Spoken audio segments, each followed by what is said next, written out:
CKNW's Chief Executives. Good morning, and thank you for doing this. Thank you. No, my pleasure. We'll get to Finning and where that company is and where it's going in due course, but we'd like to learn a little bit about you CEOs. Let's start with your early days. Do you remember your first job? I do. I started with a company called Chevron Canada Resources. This was in Calgary, and it was a long time ago. It was 1977. So for some of you in the audience, that is a very long time, but 36 years ago. And the story back then was I was in graduate school. I'd finished the coursework, and I ran out of money. I was tired of being poor, and I went out and got a job, and it was a great opportunity. And one of the reasons I say that is in 1980, Chevron sent me to San Francisco as a development assignment to the world headquarters. And it was a 2-year assignment. I was there for 6 years, so part of the joke was it took me 3 times as long to figure it out. But I got involved in some great M&A work there. We bought Gulf Oil Corporation in 1985 for about $13 million. I worked on the failed Amex bid where we tried to buy the Amex company. And it was just a tremendous learning experience. So for a guy like me, a pretty young guy, my world got real big real fast. I'm interested to hear you say the failed bid. Yes. Because many of the people who've been on the program have said, don't be afraid of failure. Yes. It's an interesting concept. Certainly on that file, when we were looking at Amex, there was very much in vogue for oil and gas companies to start coining themselves as natural resource companies. And those cultures are very different. Mining is very different from oil and gas. And we ended up being unsuccessful to the detriment of the Amex shareholders and the benefit of the Chevron shareholders. But we learned a great deal about what we didn't know, and those learning experiences are tremendously important. We saw a period of time where a lot of companies tried to expand and they got away from what you call their core business. And many of them then decided to get rid of the expansion. Yes. And go back to what they do well. Yes, yeah, it's a really important thing in terms of business strategy, is know what you're about, know what your competency is about, play to win in a place that you know. And you're right, you saw a lot of companies step out to do different things, and they didn't do a very good job of it. How important was education to you and to your success in business? Well, it's clearly very important. Education, and certainly post-secondary education, that teaches you how to think, and it comes in many different ways, but that education is often centered around modeling, mathematics, quantitative methods. But I would also say, too, that there are shortcomings in those models, and this is where the real world comes in and your life experiences. And I think when you put them together, the life experiences teach you the limitations of the theory and the mathematics, and that's when you really start to get wise as opposed to smart and understand what's going on. Did you have a mentor or mentors along the way? I did. I've been very fortunate. Even more recently, I'll give you a couple of examples. There's a fellow, I'm sure you know him very well, Jeff Mooney, yes. CEO of A&W. He's still involved in A&W in the holding company, but when I joined the Finning board in 2003, he was on the board, and he was a mentor to me in terms of supporting me in the work I was doing on the board. He was always the passion around the customer, always the passion around the franchisee, the distributor, which is what Finning is, and he had this tremendous insight and passion around the customer, and I still see Jeff today. I'm fortunate to be able to call him a friend, but he's strategic, he's passionate, and he's one of the owners of the Vancouver Canadians. He contributes to the community. He's a tremendous guy. Well, I was thinking about that before you said it, because that's another example of his passion. Yes, and yeah. I think what they have done with the Canadians is extended that passion to the point where the customer really lives it and feels it, and yes. they've really built that business, if you will, yeah. on customer service. Yeah, it's a tremendous story, and if you ever get a chance to go out and take one of those baseball games, and it's a great way to spend some time if you haven't had a chance to do it. Do you take time to do things like that? Periodically. I don't get a lot of time. I travel about 40% of the time with my job. So some of you know Finning is in South America. We're in 4 countries down there. We're in Chile, Argentina, Bolivia, Uruguay. We're in the UK, and obviously we're in Canada. So I'm on the road a lot.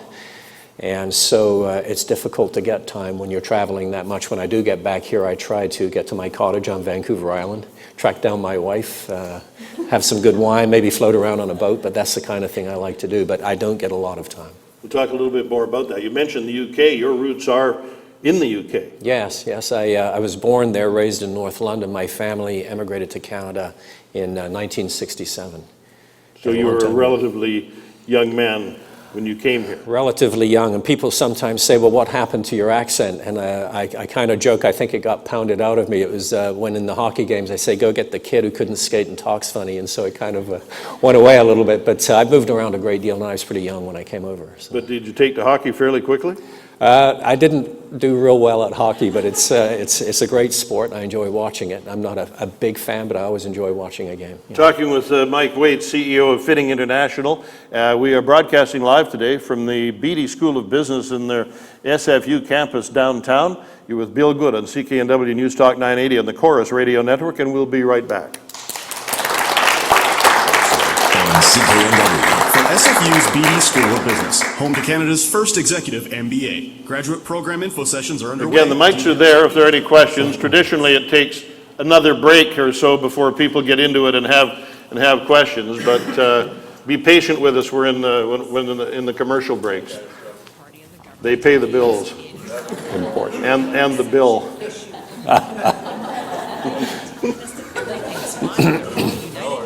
Isn't magically going to make it all better. The Simi Sarah Show, weekdays at 12:30 on CKNW News Talk 980. Yeah, sure. Every CEO has a story of how they made it to the top, and they all share one thing in common. I know. Hi, Mike. You But mentioned it was that important, so. many. Sorry, go ahead. Oh yeah. Can we get some audio so that the room is able to hear? Executive MBA in Management of I Technology. can project. Is it working? You might have to for a little bit. Okay, Mike. You mentioned that many oil and gas companies were recoining themselves as natural resource companies. Yes. Was that because they were expanding in areas, or they wanted to kind of appear more natural, or that they were? I don't think it's the latter. I think it was a well-intentioned way to grow and theoretically a way to leverage a lot of what was going on in oil and gas. It's all about growing value for shareholders for these companies, as you know. I didn't see a green dimension to it, if that's where you're going. It was really about where can we take this capability and put it into other places. But at the end of the day, the reality is it's a very difficult thing to do when you're stepping into a new space. It sometimes worked, but it didn't work in that case. And simply put, mining, hard rock mining coal is very different from what goes on in an oil and gas company in terms of subsurface. It's not open pit mining. Those types of things are different technologies too. Okay, thank you.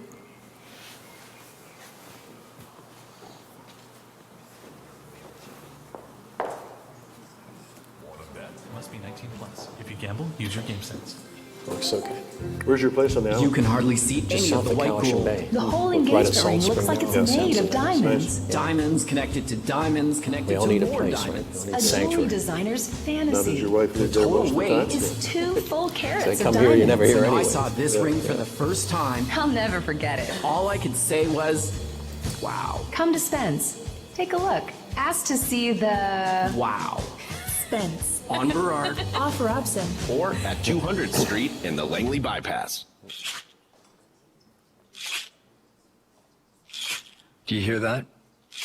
Listen close. It's coming from your child.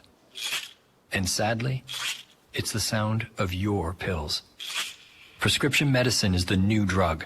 1 in 5 teens has already used it to get high. Stop the abuse. Your kids need you to visit CanadaDrugFree.org. A message from the Partnership for a Drug-Free Canada. In Canada, we're accused of saying sorry too often. It's just that we have so much to be sorry for. Sorry for being so good at hockey. Sorry for being so musically talented. Sorry for being so funny. Sorry for being confident What else? and tough as nails. We're sorry for so much, but we're never sorry about the coffee we love. Tim Hortons. If you're Canadian, you get it. If not, well, We're very sorry. Tim Hortons. Our Canada, our coffee. Right now, get a quality, reliable Honda Civic for just $95 bi-weekly with zero down. It's great news. The only problem is that you're likely in your car. For your personal safety, please refrain from in-vehicle belly bumping, backflipping, or doing that ridiculous horse-riding lasso twirling dance. Vuvuzela is also discouraged. To lease a 2013 Honda Civic DX from $95 bi-weekly over 60 months, visit a BC Honda dealer or bchonda.com.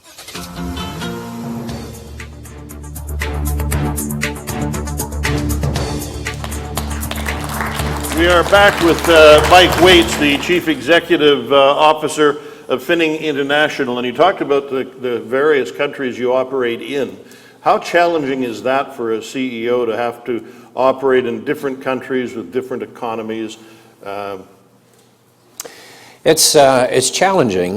We're very fortunate. We have a strong management team. We have a fairly decentralized organizational structure, so that underscores the importance of having very strong people in those roles. In some respects, it's a benefit. You have diversity in what's going on, and sometimes we joke one or more of the countries or the businesses is in the ditch at any given point in time. It's seldom when you're leading a business that everything goes right, as we very well know. But it gives us diversity, but it gives us challenges as well. But there is a situation here where, as we're a dealer, say in Chile, played a copper mining in a very big way, we can take some of those lessons and apply them in the oil sands and vice versa, where we have similar large mining vehicles, big trucks. And so we can leverage some of the capabilities we have. And that's one of the opportunities we have is, can we take 1 + 1 + 1, each of the regions, and make it more than 3? And we're actively chasing that right now. It's about execution for us and really leveraging the technology and skills we're learning all over the world. How challenging is it to be operating in an environment like the one that we seem to be in now, where when it comes to resource extraction, there are enormous numbers of people who seem to be against everything? Yeah, I get very frustrated with those conversations, and certainly as it applies to British Columbia. My question is, why can't we have both? Why can't we have responsible environment? Why can't we have responsible energy development? And I think we shrink the game when we ask the question either or.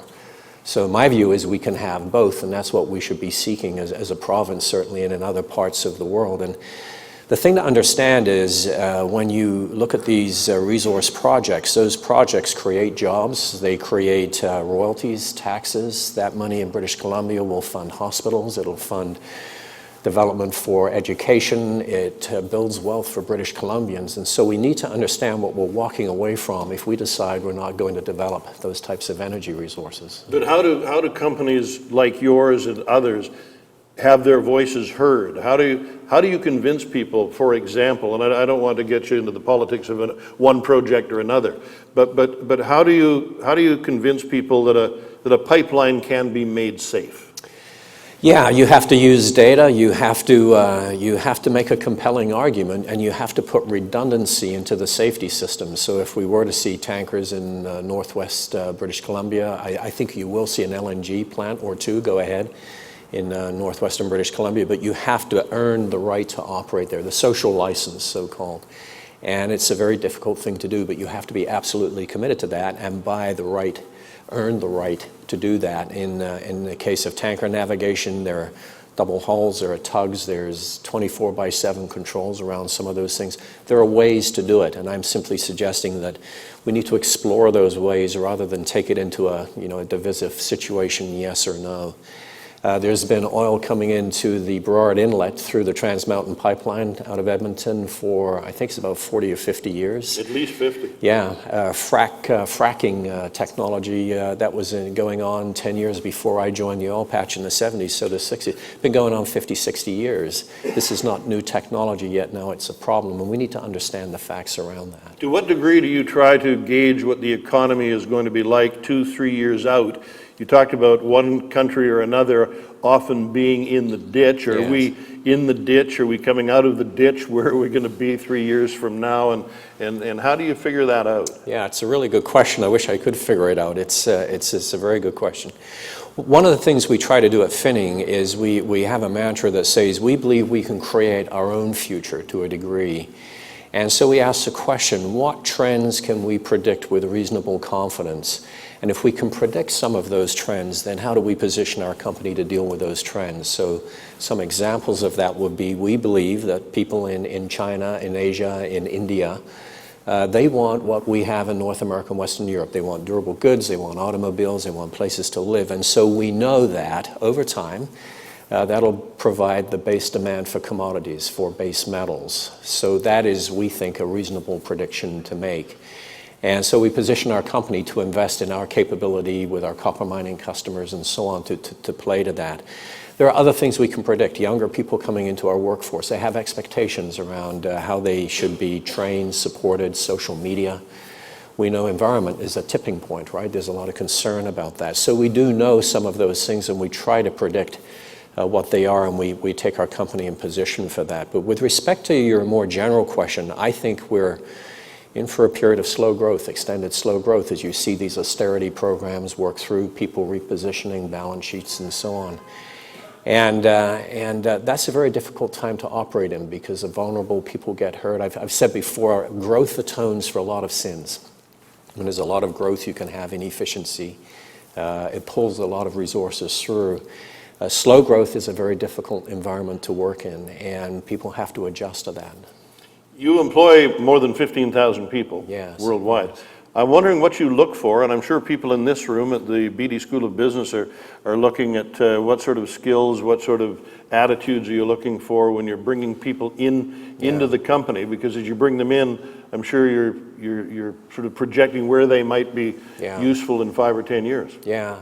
Again, another good question. For us, and certainly for me, I think versatility is an important part of things. So clearly the education is key, but also the life experiences, if you've done volunteer work and so on. In an organization, the people that I find are the most valuable are people what I call, you can plug and play them. They're not one-trick ponies. So if you've got a problem, you can take people from here and here, the people that are known solutions providers. And those tend to be people that have broad backgrounds. They're very capable people, but they have broad backgrounds and good experiences, and those are the people you want. When I worked in television, I used to say we had people that we called them technical producers if we were doing a remote. And I always liked the one who you'd present them with a challenge and they'd think for a minute and go, we can do that. Yeah. We just have to figure out how. And there are others who would start off by saying, can't be done. Yeah.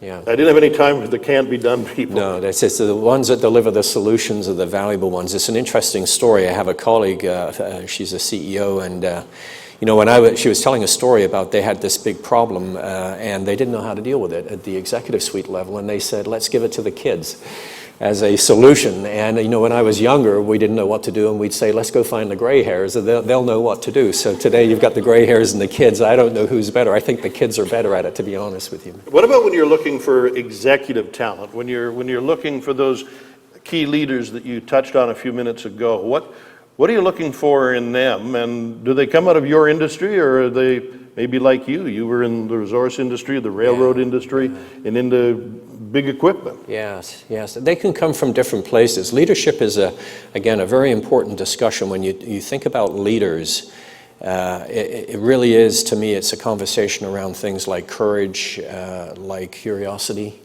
ethics, and it's important to not gloss over those words. If you're in a situation where you're not sure you can do something, it's not clear to you, you have personal risk, you need others to help you, you're probably in a leadership situation. If you're in a situation where you know it's a slam dunk, it's in the bank, you're probably not leading, you probably might be following. And so you get into this dimension of leadership, I think, around courage, where it's a story about taking personal risk for the benefit of the organization or for others. And it's a really important conversation to have, because people need to understand, if you're going to lead, you need to be able to live in those places. And if you're not wanting to live in those places, you're probably not going to be a good leader. And so it's an example of, it's not confined to one industry. It's more about what's important in leadership. But what is important in leadership, in your view? You're a leader now. Yes. What qualities have you seen in other people that you admire and that you have wanted to emulate to some degree? It's broadband perspective, it's experience, it's having judgment, perspective, strategic views on things, longer term views on things. And then from a personal standpoint, as I mentioned, it's curiosity, it's courage, people willing to put themselves out there for the benefit of an organization to drive forward. And by virtue of that background, they have that wisdom and perspective. Talking with Mike Waite, CEO of Finning International.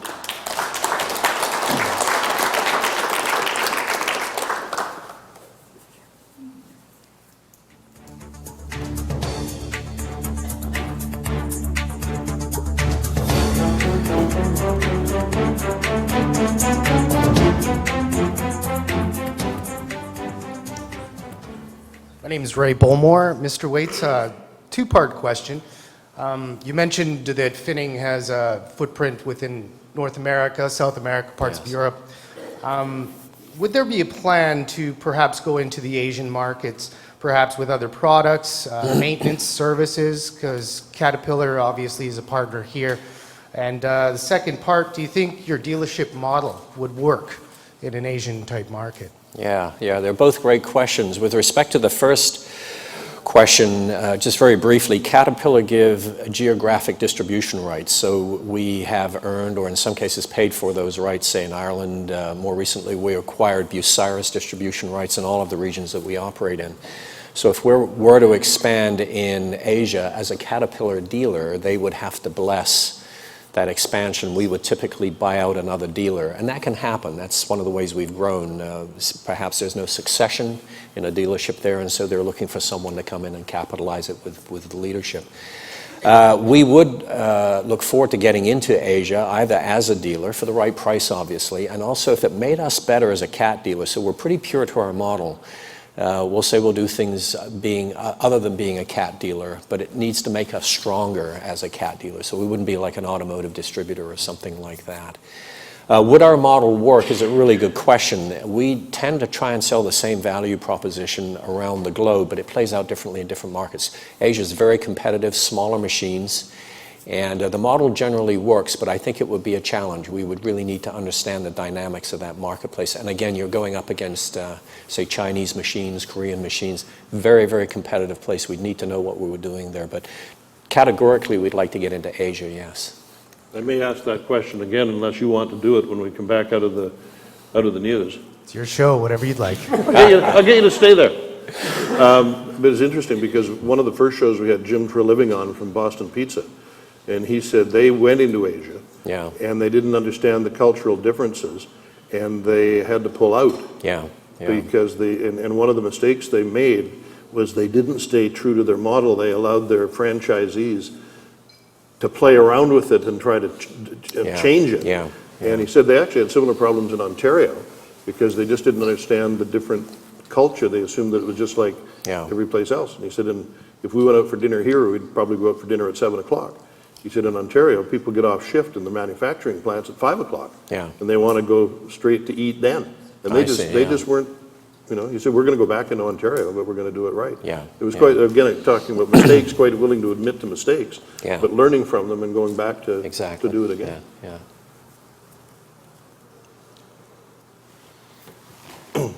That's how it's been really interesting, hearing the different... Yeah, and we've had some of that benefit from just being in South America, again, different cultures. And so how do you play a common model into these different cultures? There are differences, absolutely. Shot his estranged girlfriend at close range. Chad, how much time left in this break? He admitted killing her. He thought she was cheating on him. He was arrested by undercover police in California. Sorry? Minute 40. 40? 140. 140. Thank you. The Nanaimo Daily News has now apologized for a letter to the editor that turned into a sensation on Twitter. The title sets the tone: Educate First Nations to be Modern Citizens. The letter by Don Olson then uses point form to say, among other things, First Nations couldn't come up with a meal or even a written language. Then he lashed out over the comments, calling them hateful in some cases. The paper has deleted the content and apologized. The Westminster Council wants BC to take action against hoarders. Councillors have passed a motion calling on the government to work with the city and health authority to find solutions. It is 11:32. Now an update on the all-day traffic. Dealing with an accident in Port Moody. It's westbound on the Barnett Highway at Clark. Only one lane able to get through there, and an accident in Richmond on River Road just east of 6th Road. Westbound traffic being rerouted down Valmont. Eastbound traffic is currently blocked off, and the border wait times are insane. Over an hour and a half right now at Peace Arch and Pack Highway, around an hour and a half at Sumas, an hour at Aldergrove. Fortis BC is making a stink about safety. Submit your best stink face photo for a chance to win an iPad. Learn more at fortisbc.com/stinkface. I'm Mark Staling with the all-day traffic on CKNW News Talk 980. For instant traffic updates, go to AM 730. All traffic all the time. CKNW Traffic. Brought to you by Shannon Oaks, a premier independent seniors living retirement community providing peace of mind and an all-inclusive lifestyle. Mark Rodrigo weather, mainly sunny this afternoon, highs 14 to 18. Right now 11 in the Valley, 9 in Whistler. Outside Pacific Center, it's 12. I'm Terry Shins.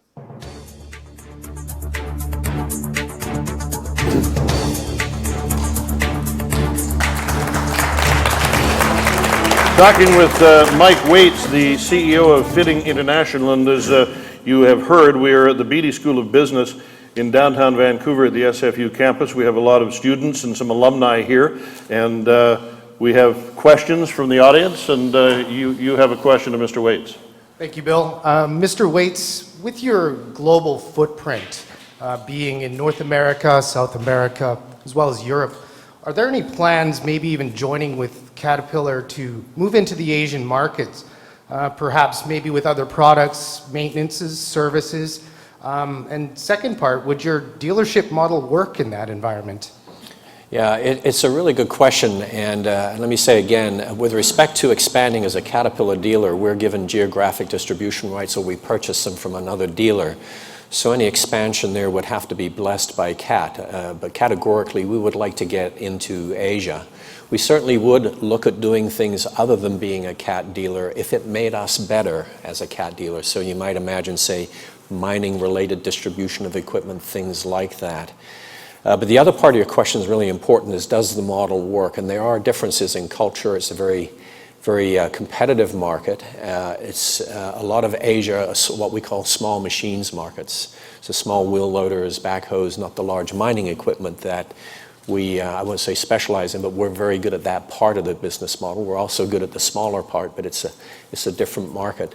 The cultures are different. The people are different. The employee expectations are different. And I mentioned earlier to Bill, in South America, as an example, if you go to, and Bill, you'd mentioned when you go out for dinner, in South America, if you go out for dinner in Chile, if you show up at the restaurant at 9 o'clock at night, there's no one there. And in Argentina, it's like 10 o'clock, people start showing up for dinner. It's just a different way of doing business. In South America, relationships are very, very important, more so than in North America. I mean, relationships are important in North America, but so there are different ways of doing business. So we would need to understand what we were getting into. At the end of the day, though, the other thing I would say is it always ends up with your product functionality and your service functionality. At the end of the day, the customer has to choose, say, a Finning compared to someone else because we give that customer something unique.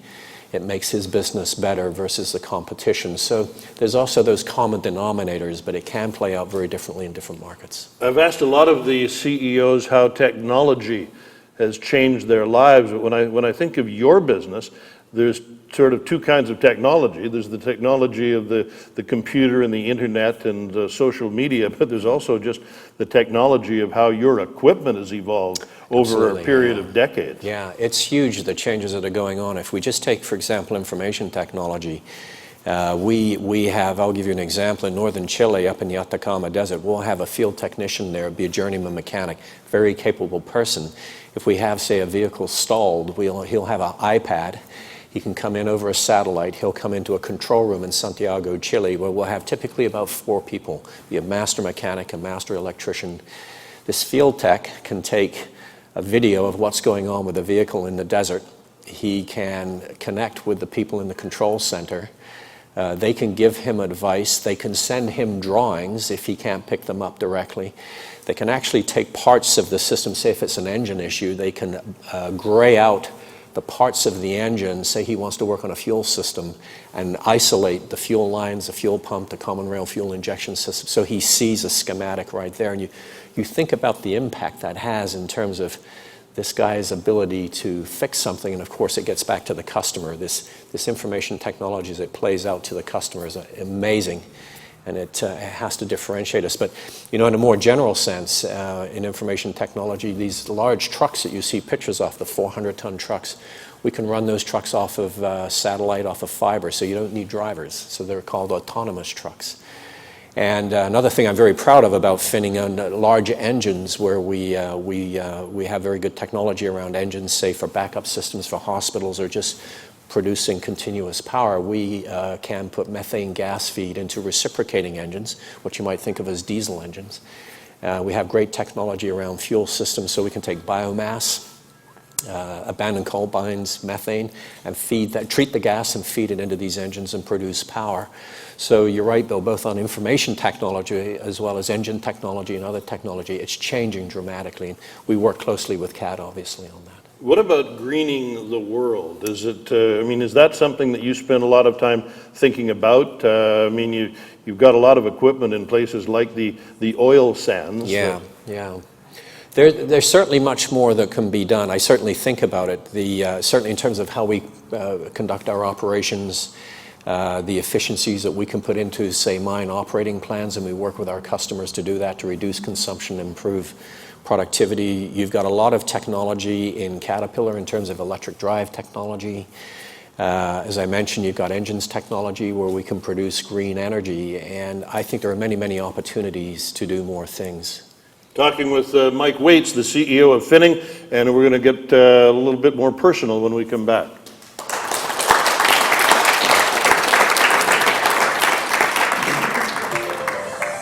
You're listening to The Bill Good Show on CKNW. Hi. So wait, my name is Josephine Tang, and I'm a SFU alumni. So I refer to your recent interview with Business in Vancouver. You mentioned about knowing the company core competency, as well as knowing a few basic certainties in order for the business to get a grasp of what is the unknown. So in August 2008, you mentioned that the company is going through a financial stage whereby the company took out $720 million of $800 million credit line. Yes. I would like to know what are the few basic certainties that you grabbed at that moment to overcome the company situation at that time. Yeah. And my second question to you is, I'm actually a very big fan of how successful people plan their life, as well as after retirement. Would you like to share with us what are you going to do and what's your plan after retirement? Thank you. I'm going to get to that coming out of the commercial break. So if you could get to the first question, and I'm going to save the second one for when we're back on air. Okay.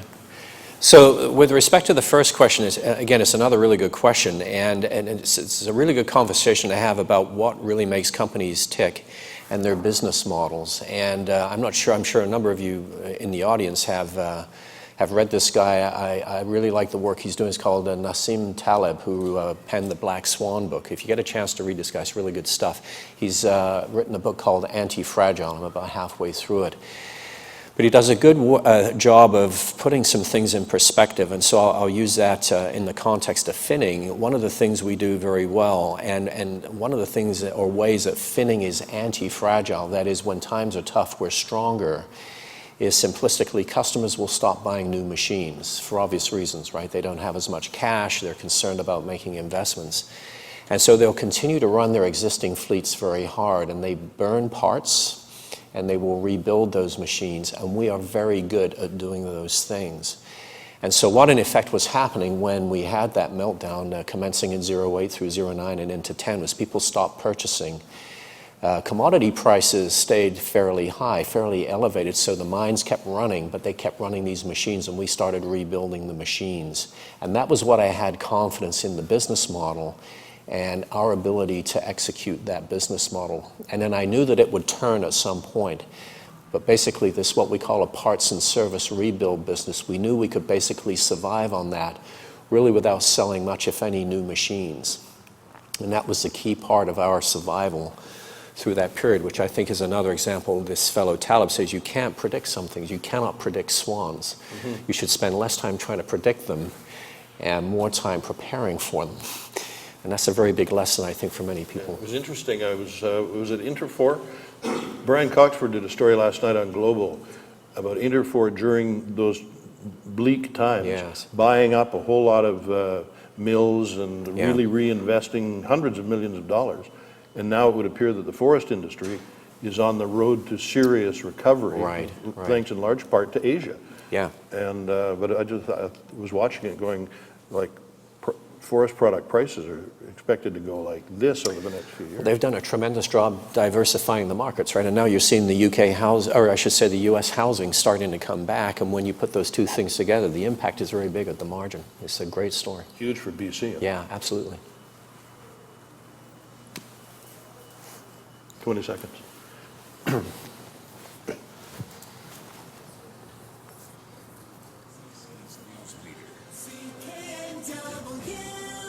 News Talk 980 Vancouver. Continuing our CEO series from the Beedie School of Business with Mike Waits of Fitting International, we talked a little bit during the break about the deep recession that hit in 08, 09, and you had an interesting comment. You said we should spend less time trying to predict and more time preparing for downturns or shocks to the economy. Yeah. I think it's humble pie for me in part as we rely on these models, as we spoke about a little bit earlier. And the message here is not to stop using models and quantitative analysis, but I think there's a danger that we overuse them. We place too much confidence in what those models are telling us, and this is where the real world comes into play.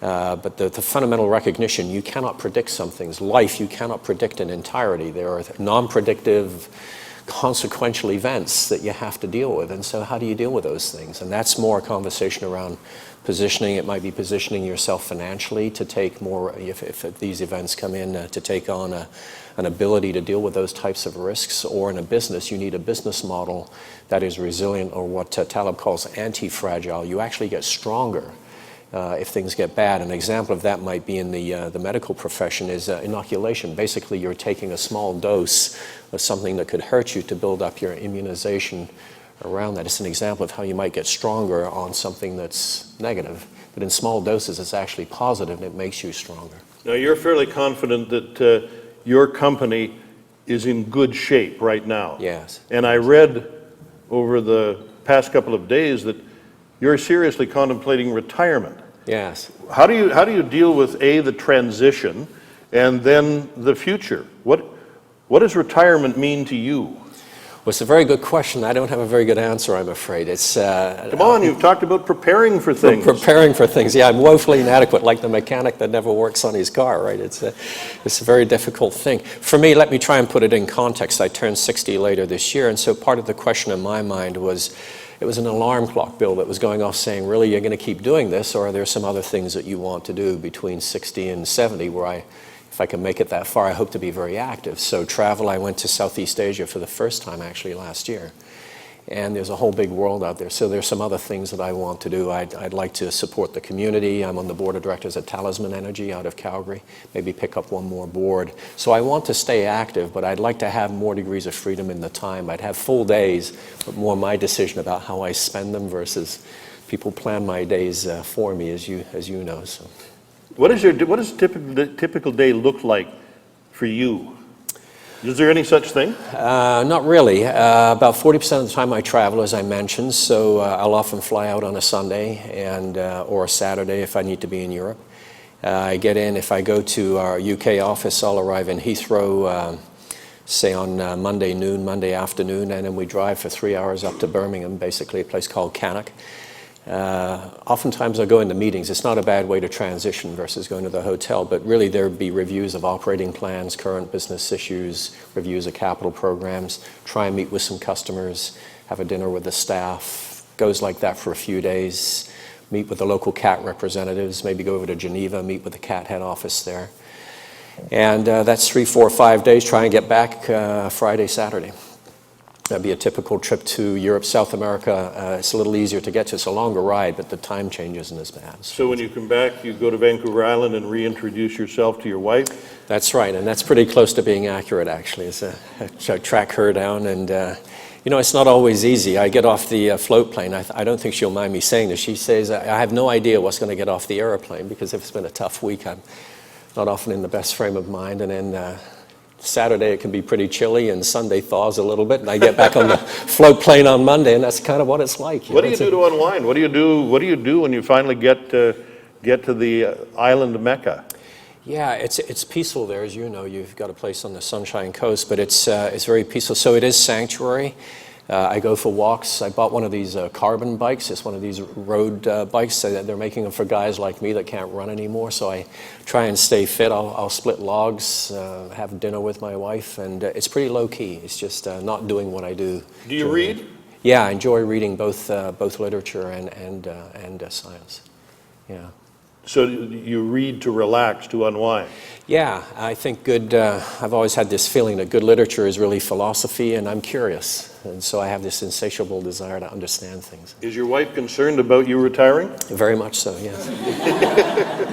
Yeah. I told you, I gave you a little advance warning that I have a segment that I call my Vanity Fair questions. So when we come back, I'm going to be interested to hear if you could have dinner with any four people, living or dead, who they would be and why. And I find it pretty fascinating to hear the various CEOs' response to that question. So we'll be back with a final segment with Mike Waits from SFU's Beedie School of Business right after this.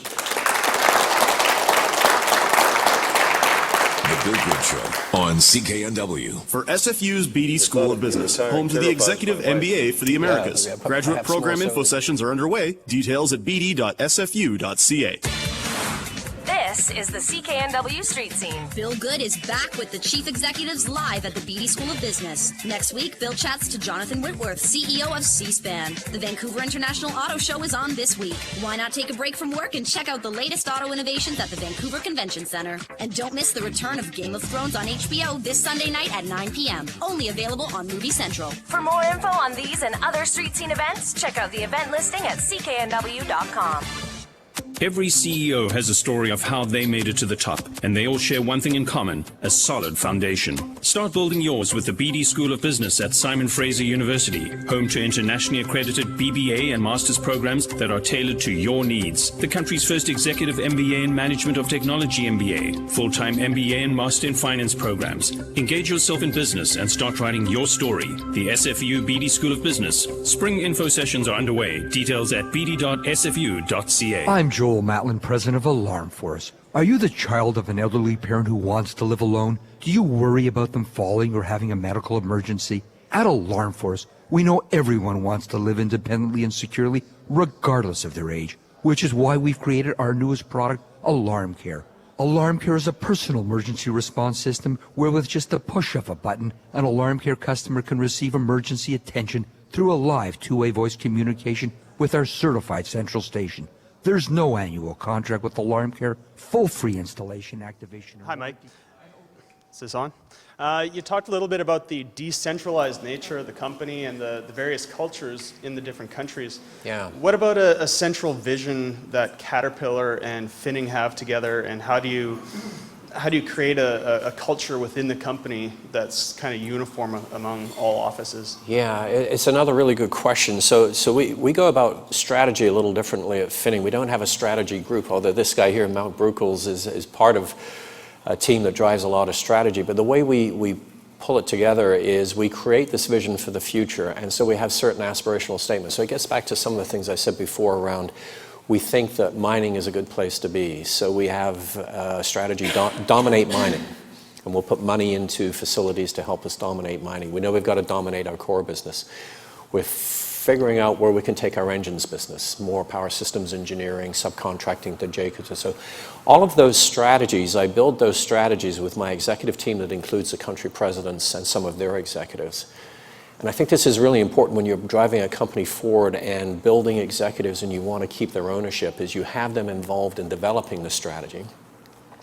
And then what better way to execute the strategy than have the people involved in developing it, executing it, so you don't have this break between some theoretical group and what happens next Monday morning.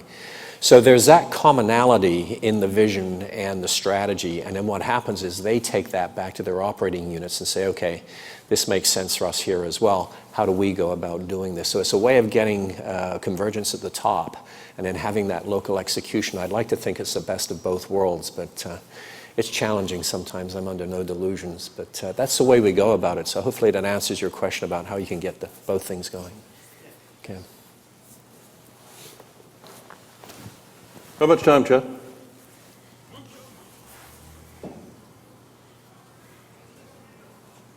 Search for justice in the Untouchables. Can't touch this. We'll have about Search 6 for minutes women left. with Alfie. You can touch this. Search for double agents with Mission Impossible. This mission, if you choose to accept it, is to watch mucho movies on TLN. Search for La Pistole with the Mexican. Now, where did I put that pistol? Oh, here it is. Here we go. Mucho Movies. Nightly at 10 p.m.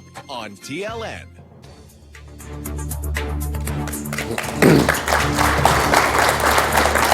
Final few minutes with Mike Waits, the CEO of Finning International. I warned you about the Vanity Fair questions. If you could have dinner with any 4 people, living or dead, who would they be and why? Yeah, it's a fascinating question. When I saw that, 3 names immediately came to mind, and let me hasten to add, I've actually had dinner with one of them, and so I'll tell you that story. It was a situation where one of my directors, David Emerson, whom you know, called me and said, hey, Susan Schwab is coming into town. Susan and David negotiated the softwood lumber agreement between Canada and the U.S. several years ago, and she's coming into town with friends to go to Whistler, and she's on the Caterpillar board of directors. So David said, why don't you host dinner and we'll get together and it'll be great. And so Susan called and said, can I bring a couple of friends? And I said, sure. And so we're over here at the Pan Pacific, and who walks in but Condoleezza Rice, who's someone I really wanted to meet for a lot of reasons. She's clearly accomplished, a professor at Stanford, but Secretary of State for George Bush, obviously, and accomplished pianist, like an incredibly accomplished person. So it was a fascinating evening. We talked about all kinds of things around geopolitical conflict and so on, and we got into this conversation around shale gas and shale oil and the possibility of the U.S. being energy self-sufficient in the 2020s. And she was fascinated by this, and she said to me, Mike, boy, what I wouldn't have given as Secretary of State to go to the Middle East and tell those people we didn't need their energy. So don't be under any illusions. The U.S. is in the Middle East for a very specific purpose, and it's around energy. I think most people understand that. But delightful individual, and she ended up sharing her chicken her chicken recipe, her fried chicken recipe, which the secret evidently is have your oil really hot. So if you're going to do fried chicken, but just a delightful individual. So there was one that I actually had the pleasure of having dinner with. Another person that kind of an unorthodox choice maybe is Robert McNamara. He was Secretary of Defense in the Canada years. This would be the early mid-60s, and then Johnson, who came in after, was president of Ford Motor Company, dubbed one of the whiz kids, a quantitative guy, and ended up being in the middle of the Vietnam War, and tried to fight a war with quantitative methods. And there were all kinds of issues with that, including the data he was getting from Joint Chiefs of Staff and so on. But a very brilliant guy. He died several years ago, but he wrote this book, his memoirs, in retrospect. And I was intrigued with it. Can you win wars? Can you run businesses? How much can you live your life using these types of things versus another approach? And his memoir, he said, you can't win with with numbers. You can't. It's human spirit. It's passion. Which, when you say it today, is obvious, but it was a tremendously interesting topic for me at the time. I would love to have dinner with him, and just the things he learned, the heat he took in the Vietnam War and all of those very, very difficult years in the 60s was really quite an exercise for him to deal with. Another guy I'd like to have dinner with is Taleb, this guy that's doing the swarm theory and anti-fragile. He's really challenging the way we look at the world. And it's tremendously insightful stuff about, look, we tell ourselves a lot of things that are not true. He goes on about situations where we'll justify retrospectively what happened, and it's probably not true. An example would be you see some of these books written about why companies or people are successful. And a lot of it is after the fact, and the theory is you go back and you kind of rationalize and put things in place and say, well, this is really why this was the outcome, when in fact they were just a series of events and maybe that wasn't the outcome. So he cautions us against our knowledge and our assumption that we can predict things and that we can really understand things. And if nothing else, it really causes you to think. I think he'd be a tremendously interesting guy to have dinner with. And again, I have no relationship with him, but if you ever get a chance to read the books, they're great books, especially for people like yourself in the audience. The last one I didn't come up with right away, but I thought about it, Bill, and I think it would be more, I do like reading literature, so I think it would be one of the great authors. Maybe Hermann Hesse wrote Siddhartha. For some of you that know that book, it's a great book, but someone that probes around spirituality, these conflicts we have in life, and how you deal with those as you go through life. It gets back to curiosity, but I think that would have been a tremendously interesting dinner as well. So those are the four names that I came up with. Fascinating choices, and I'm glad you took some time to think about it, because is it Susan Schwab? Yes. I think one of the other CEOs picked her too, but other than that, I think your list is unique. Do you ever take time to go to a hockey game, a football game, watch a movie? I do periodically. I've got Apple TV now, which makes it a lot easier to get into some of the movies that I like to watch. I really like film. But I watch a lot of movies on the airplanes. I hate to say that. So I just watched Silver Linings Playbook, which I thought was a great movie. But I like watching movies, yes. It sounds like you, despite an incredibly busy life, have a pretty good sense of life balance.